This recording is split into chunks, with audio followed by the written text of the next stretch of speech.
Mister, we've been walking 2 miles in this. Please. Eyebrows crusted white with ice, coveralls frozen stiff, a leg dragging, useless, past feeling anything. Behind them, two 18-wheelers jackknifed in a ditch, engines dead. 11 days. That's all the bank had left 71-year-old Otha Freeman before it took his back 40. Sir, we already tried 5 places back that way. 5 doors, 5 no's spoken into the snow. How bad's his leg? Otha asked.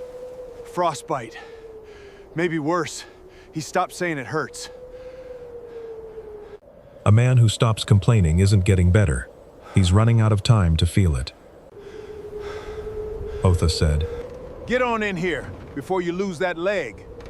4 days later, a line of refrigerated trucks a half-mile long would idle on County Road 12, and the name Freeman would mean something in 3 states it never had before. Subscribe right now. Tell me where you're listening from. 11 days was all Otha Freeman had left. This is the night that number stopped mattering, starting right at his front door. Mister, we've been walking 2 miles in this. Please. The voice cracked before it finished, swallowed half by wind. Otha Freeman stood in his barn doorway with a lantern shaking light across 3 men soaked through and shaking, ice crusting their eyebrows white, coveralls frozen stiff at the knees. One man hung between the other 2, his right leg dragging, useless, an hour past feeling anything at all. Behind them, headlights blinked far down County Road 12, dim through the snow, pointed at nothing. 2 18-wheelers sat jackknifed in a ditch a half-mile off, engines long dead, cargo doors sealed on something Otha didn't know yet to ask about. Otha had stood in a loan officer's office that same morning and heard the word "no" said 4 different polite ways. 11 days. That was what the bank had left him. 11 days before the paper on his desk turned into men walking his own back 40 with a clipboard. He looked at the 3 strangers anyway. Sir, we already tried 5 places back that way, the tallest one said, teeth chattering so hard the words came out in pieces, and he started listing them off before Otha stopped him cold. How bad's his leg? Otha cut in, nodding at the one being carried. Frostbite, maybe worse. He stopped saying it hurts. That was the part that moved Otha's feet before his mind caught up. A man who stops complaining about pain isn't getting better. He's running out of time to feel it. Subscribe now. You won't want to miss where this night goes. Get on in here, Otha said, before you lose that leg. He didn't ask what was in the trailers. He didn't ask their names yet, or why 3 grown men were walking a dead stretch of Tennessee highway in an Arctic clipper instead of sitting warm in a tow truck. Right now there was only a lantern, 3 men shaking apart in his doorway, and 11 days sitting on his kitchen table, a weight he hadn't found the courage to speak out loud to his wife yet. He hollered back toward the house. Odessa, get the stove going, we got company. No answer came, but he heard the storm door bang and knew she'd already heard him. 46 years of marriage taught a man which sounds meant his wife was already 3 steps ahead of him.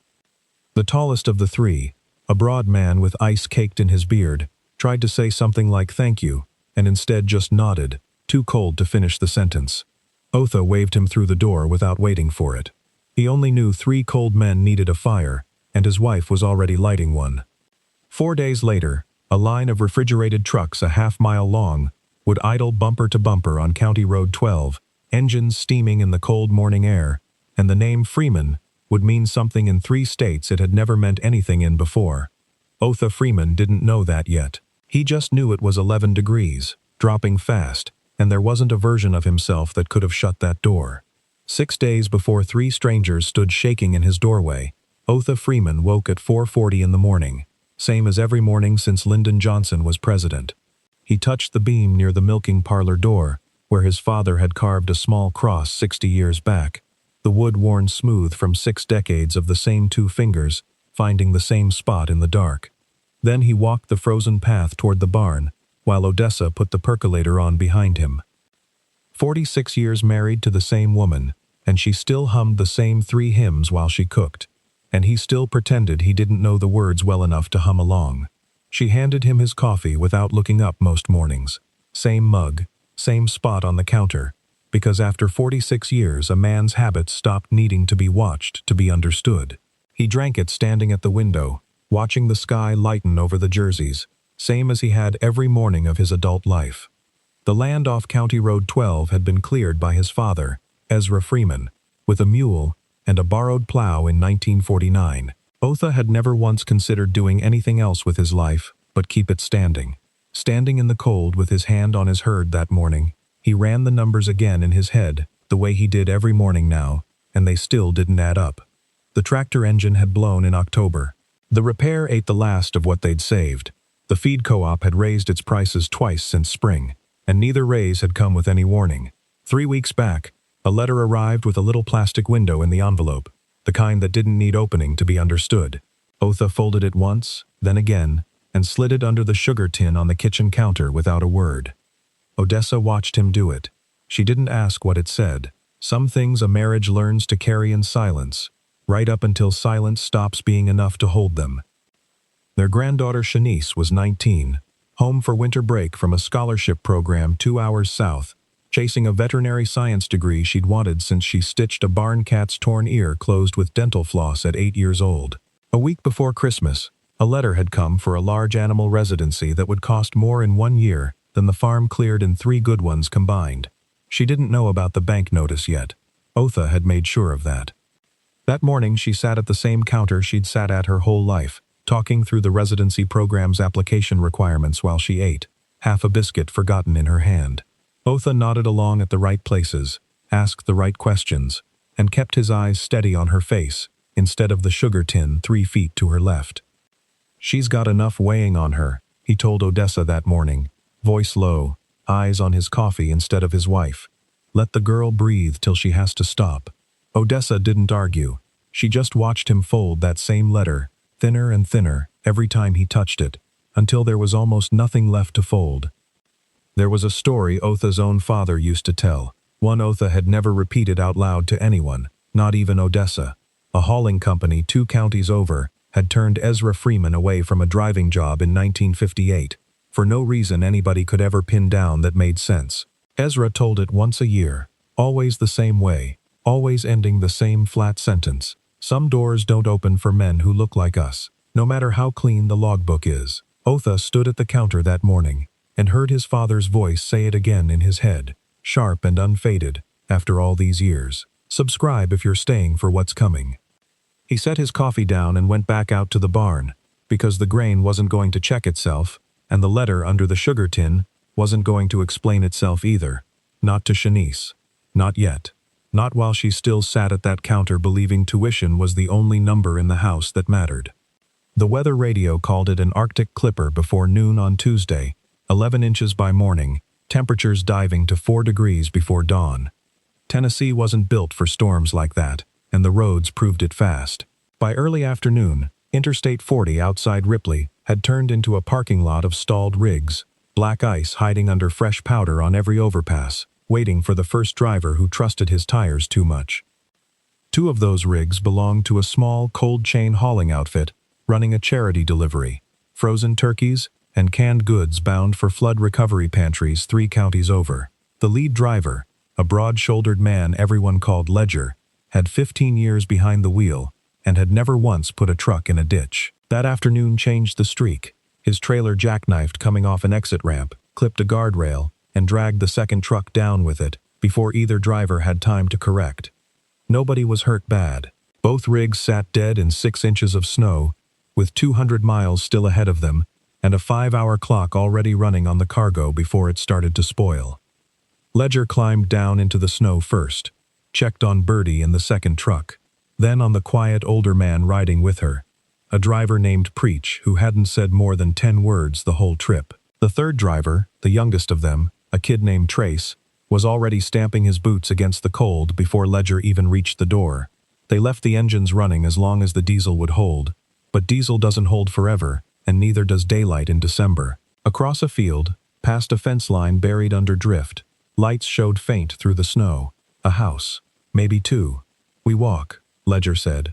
Not a question. Birdie zipped her coat to her chin. "How far you figure?" "Far enough, we better start now." They started now. The first house had a porch light burning against the afternoon. A woman inside pulled the curtain back an inch, looked at three shapes coming across her yard through blowing snow, and let the curtain fall again. The porch light stayed on. Nobody came to the door. They didn't stop to knock twice. Ledger had learned that much in 15 years of trucking through towns that didn't know his name. A curtain that falls back into place isn't an invitation to try again. The second stop was a small church, fellowship hall dark, doors locked tight for the season. Preach stood in front of it a moment longer than the other two, hand almost touching the handle before he let it drop. Whatever he was thinking, he kept it behind his teeth. For a stretch after that, nobody talked. The only sound was boots breaking crust into fresh snow, and Trace's breathing going shorter than it should have for a man his age. Ledger slowed his pace to match him without saying why, and Trace let him, without saying thank you. By the third stop, the gas station, the cold had stopped being something they noticed, and started being something they carried, heavy in the shoulders, slow in the fingers. The clerk behind the counter told them the phone lines were down, and the tow company wasn't picking up, then went back to restocking cigarettes without looking up from the shelf again. Through the window, they watched a truck pull up minutes later and get filled without a word exchanged, the clerk moving fast for a stranger who hadn't looked twice at three men standing in his own lot. Trace's hands had gone from aching to quiet, somewhere between the second house and the third. He didn't mention it. Ledger noticed anyway. A man who used to complain about everything had stopped complaining entirely, and he moved a half-step closer without making it obvious. The wind had swung around and started coming sideways instead of down, cutting under coat collars no matter which way a man turned his shoulders. Two more houses stood somewhere ahead of them through the snow, though none of the three men walking could have said yet how far, or what waited behind either door. Ledger kept the pace steady, kept his eyes on the next set of lights he could find through the white, and didn't let himself think too hard about the 5-hour clock ticking down inside two dead trailers a mile behind them, or about how much colder Trace's silence was getting with every house that turned them away. The motel sign glowed red against the snow before they even reached the parking lot. Vacancy lit up plain as anything. Ledger felt something in his chest loosen for the first time in an hour. A roof, heat, a phone that worked. The night clerk looked up when the bell over the door rang, took one long look at three men caked in ice, and said the last room had gone not 10 minutes ago. Behind him, through the window, the lot sat empty except for their own boot prints filling in with fresh snow. Ledger didn't argue. Arguing had never once changed a clerk's mind in 15 years of trying. He said thank you anyway, because his mother had raised him to say it, even when it cost him something, and walked back out into the cold with Bertie and Preach behind him. Bertie looked back once through the glass doors as they walked away. The clerk had already picked up a phone, laughing at something on the other end, in no hurry at all, now that the three of them were gone from his lot. She didn't say what she was thinking. She didn't have to. Ledger had seen that same look cross her face outside two other doors already that afternoon, and he understood by now that some things a person only has to see confirmed once before it stops needing to be said out loud. They'd made it maybe 40 yards past the motel lot when the deputy's headlights swept the road behind them. The cruiser pulled alongside slow, window sliding down. The deputy asked for IDs, ran all three, found nothing, because there was nothing to find. Ledger stood still with his hands where the officer could see them, a posture he'd learned early and never needed to be taught twice, just by watching what happened to men who stood any other way. The deputy handed the licenses back, almost apologetic. Boys, this stretch isn't always friendly to folks who look like trouble, even when they're not. He didn't offer a ride. He didn't ask if they needed one. He pulled off down the road, taillights shrinking to nothing in the snow. Subscribe now. The coldest door is still ahead of them. Nobody said anything for a while after that. Preach's silence had gone from quiet to something heavier, something with weight to it, and Bertie kept glancing sideways at him, waiting for him to say the thing none of them wanted to say out loud. They pushed on another 2 miles, the diesel-black sky pressing lower, until they saw the volunteer fire station sitting a quarter-mile off the interstate, 2 trucks parked out front, a light burning warm in the bay window. This one, Ledger thought, this one has to be it. A man doesn't run toward fire for a living and then shut a door on 3 people freezing in front of him.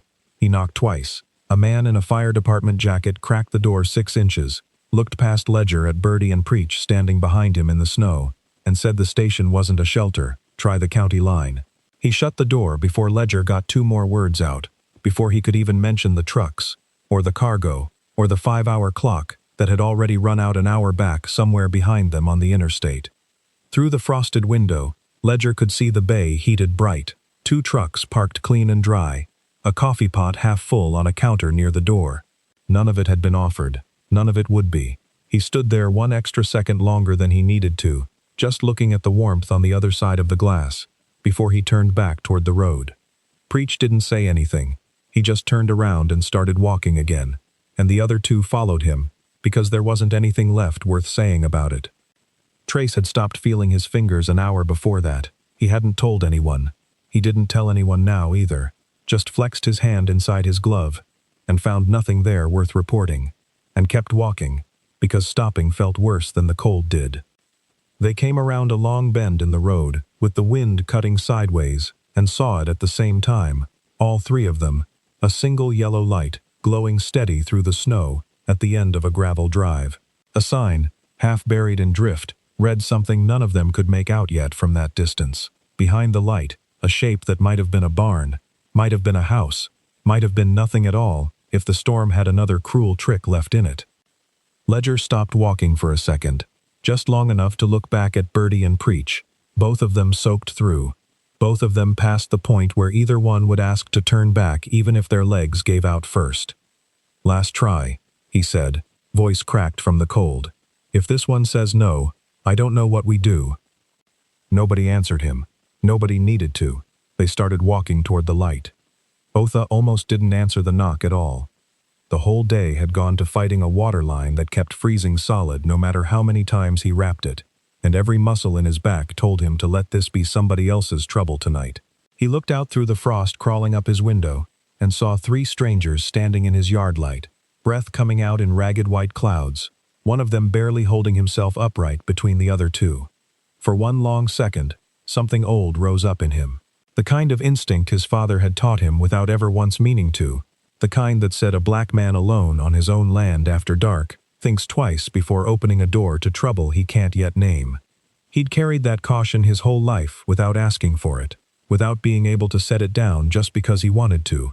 He thought, in that single second, about the bank notice still folded thin under the sugar tin, about what the 3 regulars left to his name might say if word got around he'd let strangers like these into his house at night, about Shanice's letter sitting upstairs, and how little any of that would matter if he made the wrong call standing here in his own doorway. Then Odessa came up behind him, dish towel still in her hand from the supper dishes, and said, "Otha, get that door." He didn't argue with her. He never had, not in 46 years, and he wasn't fixing to start over 3 strangers in a snowstorm. The door opened under his hand, and the wind hit him full in the face before his own hesitation could catch back up with him. The tallest one started in on it fast, teeth chattering so hard the words came apart in his mouth, counting off every porch light and locked door they'd already tried that night. "How bad's his leg?" Otha asked, already moving toward the one being carried between the other 2. "Frostbite. Maybe worse by now. He quit telling us it hurt about an hour back." That was the part that decided it, though it had already been decided the second Odessa spoke. A man who stops complaining about pain isn't getting better. He's running out of time to feel it at all. "Get on in here," Otha said, "before you lose that leg."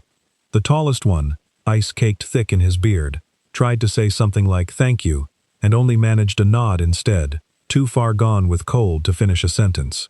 Otha waved him through without waiting on the rest of it.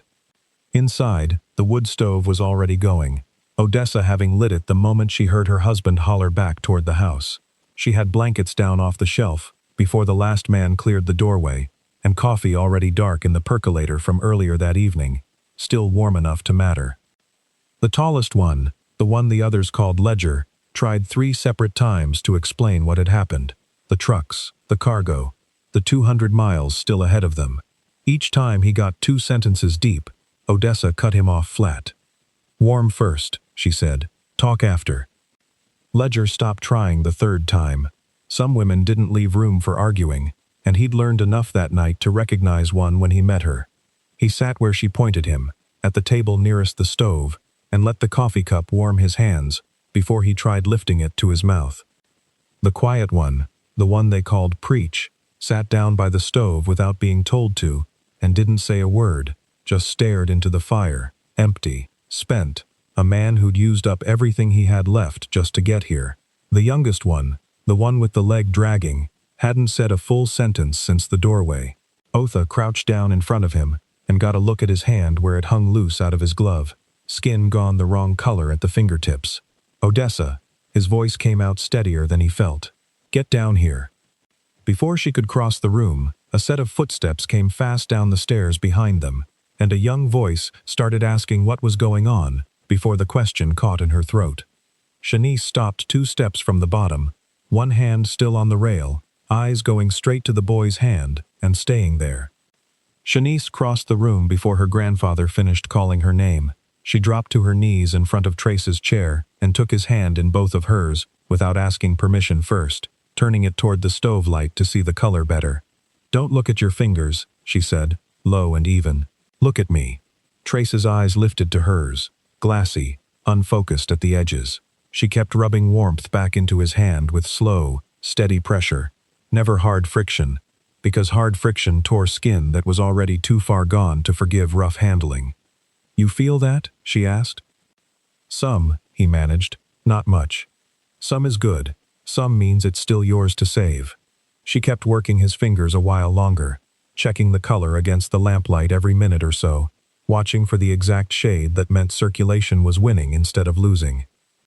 Across the room, Odessa had already set a plate down in front of Bertie, without waiting to be asked whether she wanted it.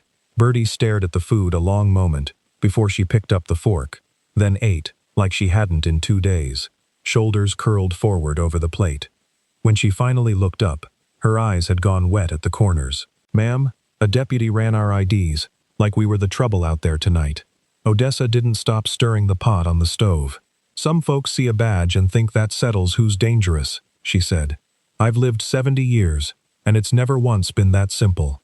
Bertie didn't answer that. She wiped her face on her sleeve and kept eating, and nobody in the room made her explain the tears any further than that. Ledger sat at the far end of the table, hands wrapped around a second mug of coffee he hadn't touched yet, eyes moving slow across every corner of the room. He'd walked into plenty of houses over 15 years on the road, gas stations and truck stops and the occasional stranger's porch when weather turned bad, but he couldn't remember the last time anyone had fed his whole crew before asking a single question about why they needed feeding. Out in the barn office, Otha worked the CB radio his own father had used to call for help during the flood of 73. Running through every channel he still remembered by number. 200 miles of dead diesel, and a wrecker company that wasn't answering, weren't going to fix themselves waiting on morning. He kept his voice level into the receiver, gave the mile marker twice, gave his own name once, and waited through static that answered him with nothing but the storm working itself out somewhere over the ridge. The 5-hour clock on the cargo had come and gone somewhere around midnight, without anybody in that kitchen marking the moment out loud. The turkeys and canned goods sitting dead in 2 trailers a mile down the road weren't coming back from that kind of cold, and everyone at that stove already understood it well enough not to waste breath saying so. Subscribe now. Something's about to answer back. Preach had gone quiet in the good way by then. Chin dropped to his chest, asleep sitting upright in the chair nearest the stove, the first rest any of the 3 men had gotten since the trucks went into the ditch. Odessa laid a second quilt over his shoulders without waking him, careful and unhurried, the kind of motion that came from decades of not wanting to startle something fragile back into fear. Shanice worked Trace's other hand now, the color coming back slow across his knuckles, one shade closer to right than it had been 10 minutes before. Static cracked hard through the CB speaker, sharp enough that Otha's hand went still on the dial. A voice came through broken, half words swallowed by interference. Something about a wrecker still an hour out. Something about the company being notified already. Gone before he could ask which company or notified of what. Otha sat with the receiver in his hand, a long moment after the static settled back to nothing. The word company turning over in his mind, unsure he'd heard it right. He hadn't told anybody he needed a company notified. He hadn't called anybody but the wrecker service listed on the card taped inside his own barn office door. He tried the channel again, got nothing but the same flat hiss the storm had been feeding him for the last 2 hours, and sat there with the unanswered question still sitting heavier in his chest than the cold outside. Near midnight, Ledger sat across from Otha at the kitchen table, with 2 mugs of coffee cooling between them. The house had gone quiet by then, Preach asleep by the stove. Bertie stretched out on the front room couch under 2 of Odessa's quilts. Trace's hand wrapped and resting on a pillow Shanice had propped for him before she went up to bed herself. Odessa had gone up not long after, worn through from a long day of feeding strangers, though she'd made Otha promise to wake her if anybody's fever came back before morning. The wood stove ticked as it cooled, and somewhere out past the kitchen window, the wind had dropped to something closer to a steady moan than the hard howl it had been at supper. Otha refilled both mugs once without being asked, an old habit from years of sitting up with sick calves and worried customers alike. Ledger turned his mug slow between both hands without drinking from it. This run mattered more than the freight, sir. More than the turkeys, the cans, any of it. Otha didn't say anything. He waited, patient, certain there was more coming. It's named for somebody. My old partner's sister. She went through a winter like this one about 10 years back. Worse, maybe. And help didn't get to her in time. Companies run this same charity route every December since, hitting the pantries 3 counties over, before anybody else thinks to. Ledger's jaw tightened. 5 doors turned us away tonight before we got here. I'd started figuring the 6th would too. Otha turned his own mug a quarter turn on the table, thinking. There was a story his father used to tell, one Otha had never once repeated out loud, not even to Odessa lying beside him in the dark. A hauling company 2 counties over had turned Ezra Freeman away from a driving job in 1958. No matter how clean his logbook was, no matter how many miles he'd already put behind a wheel for somebody else's outfit, Ezra told it the same way every single year, ending on the same flat line. Some doors don't open for men who look like us, no matter what we bring to them. Otha had carried that sentence his whole life, without once needing to hand it to anybody else. He didn't hand it to Ledger now either. Some things stayed a man's own to carry, even at midnight, even with a stranger sitting across the table who understood more of it than most. 6th door said yes, Otha said instead. That's the only part that matters tonight. Ledger nodded slow, something in him settling that he hadn't expected to settle so plainly. Can I ask you something, sir? Ask it. You hesitated, before you let us in. I saw it, just for a second, out there in the doorway. Otha didn't look away from him. A lesser man might have denied it, might have wanted the moment scrubbed clean before a stranger's eyes. Otha wasn't built that way, and hadn't been raised to be. I did, he said. 1 second, then my wife told me to move, and I moved. Why'd you hesitate at all? Same reason you 3 walked careful past every porch light tonight, instead of running up to it. Some things get taught to a man early, whether he asks to learn them or not. Otha drank the last of his coffee, cold now, and didn't dress the answer up any further than that. Ledger sat with it a moment, respect crossing his face plain enough that neither of them needed to name it out loud. He looked down at his coffee, then back up. For what it's worth, sir, I'm glad it was you standing in that doorway tonight, and not somebody who never learned to hesitate at all. Otha almost smiled at that, the closest he'd come to it since the loan officer's office that morning. Man who never hesitates usually hasn't thought hard enough about what he's walking into, he said. Doesn't make him brave, makes him careless. Outside, the wind had eased some, though the temperature gauge on the porch still read 4 degrees and dropping. Somewhere down on the interstate, 2 dead trailers sat buried deeper in drift with every passing hour, their cargo long past saving, though nobody at that table was going to waste breath grieving turkeys and canned goods tonight. Otha stood first, mug in hand, and looked toward the window where the first gray edge of morning hadn't shown itself yet. Wouldn't for hours still. Get some sleep, son, he said. Morning comes early here. Ledger didn't argue with that either. He'd learned enough that night to know when a sentence was really an offer of a bed and not just words about the weather. He climbed the stairs to the spare room Odessa had made up, and somewhere behind him, Otha stood a while longer at the dark window, watching for the first gray thread of morning that hadn't come yet, thinking about the calls that would need making once it did, the wrecker, the insurance line, whoever Ledger answered to about 2 dead trucks and a lost run. Wednesday morning, Ledger stood out by the barn with his phone finally holding a signal, and called his company to report the wreck. He gave the facts first, the way he'd been trained to. 2 rigs down on the exit ramp outside Ripley, both dead, cargo lost to the cold before anybody reached them. 3 drivers walked 2 miles in a storm looking for shelter, and got turned away 5 times before a farm on County Road 12 took them in. He could have stopped there. The report would have been complete either way. He didn't stop there. He talked about Odessa, who wouldn't let a coffee cup sit empty in front of a stranger even at midnight. He talked about Otha, 71 years old, working a CB radio until 2 in the morning trying to raise a wrecker for men he'd known 4 hours. He talked about a granddaughter with steady hands who'd worked frostbite out of Trace's fingers with practiced calm, skills she'd built up over years tending animals on that same farm, second nature to her by now. On the other end of that call, in an office 2 states away, Everett Marsh listened without saying much of anything for a long stretch.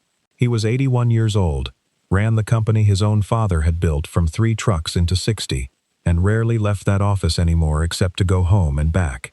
Something in Ledger's report caught on a place in him that hadn't been touched in a long time. He didn't explain what, not to Ledger, not out loud to anyone in the room with him. He just sat with the phone against his ear a moment after Ledger finished talking, quiet enough that Ledger asked if he was still there. "I'm here," Everett said, quieter than he'd started the call. "That's a lot of kindness for one night's trouble." "Yes, sir, it was." Everett didn't say anything else for a moment. When he spoke again, his voice had gone somewhere Ledger couldn't follow. "Get some rest, son," Everett said finally. "You did right calling me the way you did." He hung up, before Ledger could ask what any of that meant.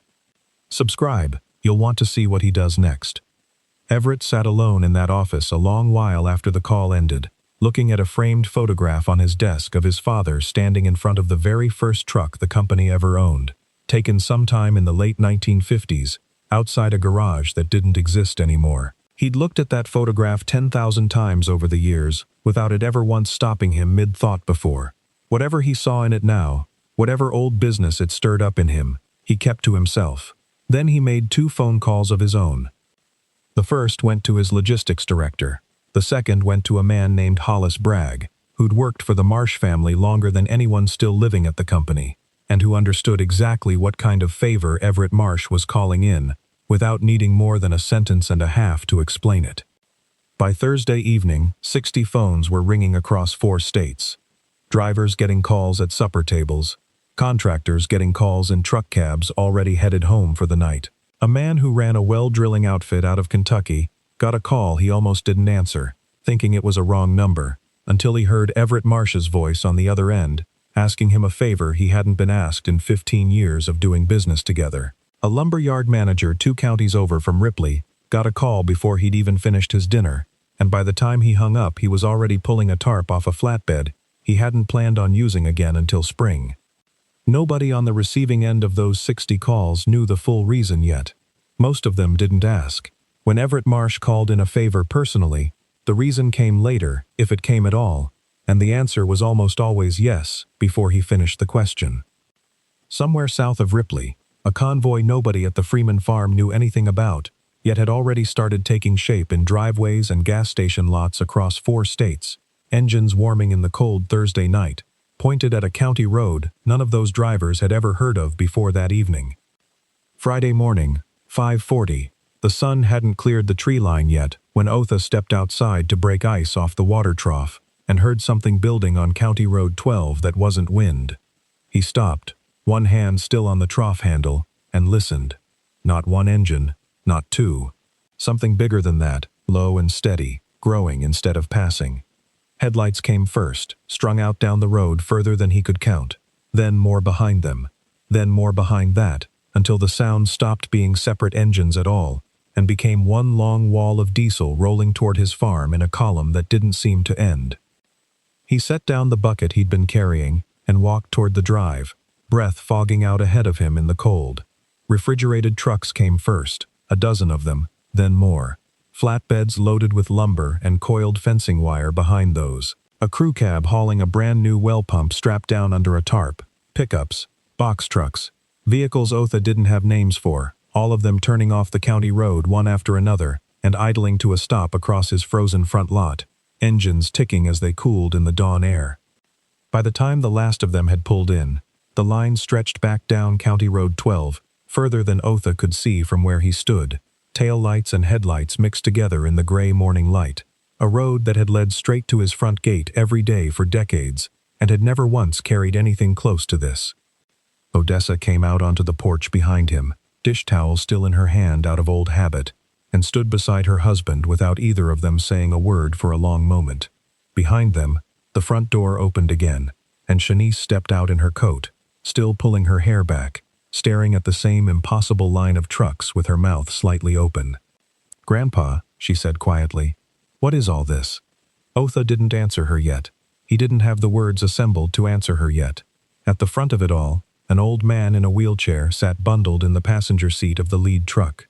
Two drivers lifted him down carefully before the engine had even finished ticking cool, settled him into the chair waiting on the ground, and stepped back to let him move on his own. Everett Marsh crossed the frozen yard on a cane, slow, deliberate, each step costing him something visible to take. He stopped in front of Otha, close enough that Otha could see the man's breath shaking a little in the cold, could see he was older than his voice on Ledger's phone call had suggested. 81 years carried plain on his face. "Mr. Freeman," Everett said, "my name is Everett Marsh. I own the company your 3 visitors drive for." "Ledger told me some," Otha said. "Didn't tell me this much." "No," Everett said. "He wouldn't have known to." Behind him, the column of trucks kept idling, dozens of men and women stepping down out of cabs into the cold morning, waiting without crowding forward, understanding without being told that this moment belonged to somebody else first. "My father built this company from 3 trucks," Everett said. "Back in 1958, he turned a young man away from a driving job. Good man, clean record. Turned him away anyway, for no reason my father ever gave, that made a lick of sense to anybody who heard about it after." Otha didn't say anything. Something in his chest had gone very still. "I was young then myself. Didn't understand it, didn't ask enough questions about it, and by the time I was old enough to ask, my father wasn't answering questions from anybody anymore." Everett's hand tightened on the head of his cane. "I've carried it longer than I care to admit, not knowing what to do with it, or who to do it for." "That young man's name was Ezra Freeman," Everett said. "I believe he was your father." The wind moved through the yard between them, and for a moment, neither man filled the silence it left behind. "My father owed your family an apology, 50 years overdue," Everett said. "I don't have 50 years left to pay it back in. I intend to spend what I've got making sure the interest gets paid instead." Otha's hand found the cold metal fender of the nearest truck behind him without him deciding to reach for it. Everett turned partway toward the trucks behind him and raised his voice enough to carry. "Marsh Brothers Trade and Agriculture Fund is going to carry the Freeman name from this morning forward. First scholarship goes out before the sun's fully up." He looked back at Otha. "I understand there's a granddaughter here with steady hands, and a scholarship of her own she's been keeping quiet about the cost of." Otha's throat worked once, before any words came. "Her name is Shanice," he said. Everett sat with Otha at the kitchen table an hour later, coffee between them same as the one Ledger had shared 3 nights before, and told the rest of it plain. Odessa stood near the stove listening without interrupting, and Shanice sat at the counter behind them both, quiet for once, still holding the same mug she'd been drinking from before any of this started. "My father was 26 years old, and 2 payments behind on everything he owned, when Ezra Freeman walked in looking for driving work," Everett said. "Best logbook my father had ever seen. He told me that himself, years later, near the end." Everett turned his cup a slow quarter turn. "An investor backing the company at the time told my father plain out he'd pull his money if a black man drove one of his trucks. My father was scared of losing everything he'd built.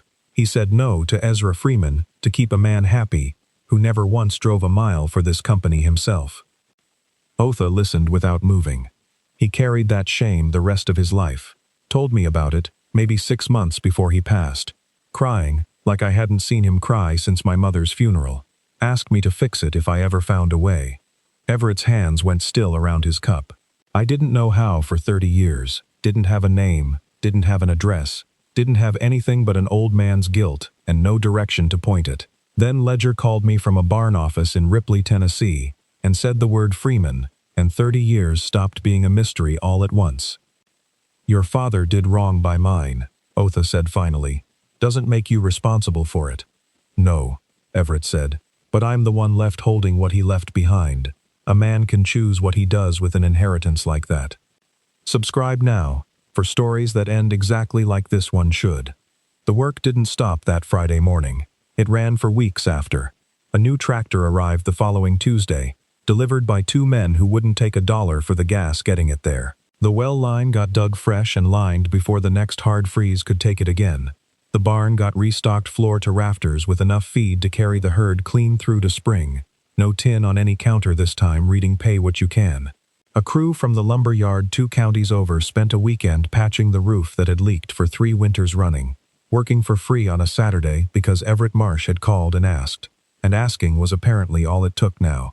Marsh Brothers Trade and Agriculture Fund carried the Freeman name on its letterhead by the following month, and the first check it wrote went straight to Purdue's veterinary program, addressed in Shanice Freeman's name, no loan attached, no strings anybody ever mentioned again. Otha kept the water trough breaking every morning at 4:40, same as always, though he touched his father's carved cross a little longer some mornings than others now. More to say to it these days than there used to be. A year later, on another snow morning before the sun cleared the tree line, a family sedan slid off the shoulder of County Road 12, half a mile short of the Freeman Drive, alternator dead, heater failing fast, 2 kids shivering in the back seat. The father walked the rest of the way on foot, knocked on the farmhouse door with his hands jammed under his arms for warmth, and didn't get 2 words into his explanation before the door opened wide in front of him.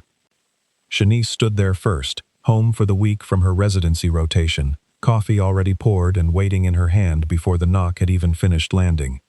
"Come on in," she said. "Sit down and get warm before you say another word about what you owe anybody." The man stepped inside, stamping snow off his boots, and looked around at a warm kitchen that smelled like biscuits and wood smoke, at an old man rising from the table to help carry the 2 kids in out of the cold, at a young woman already wrapping a quilt around the smallest one's shoulders without being asked. Behind her, Otha watched from the kitchen table, an old man's coffee cooling in front of him, and said nothing at all, because there wasn't anything left to add to a door that already knew exactly how to open itself.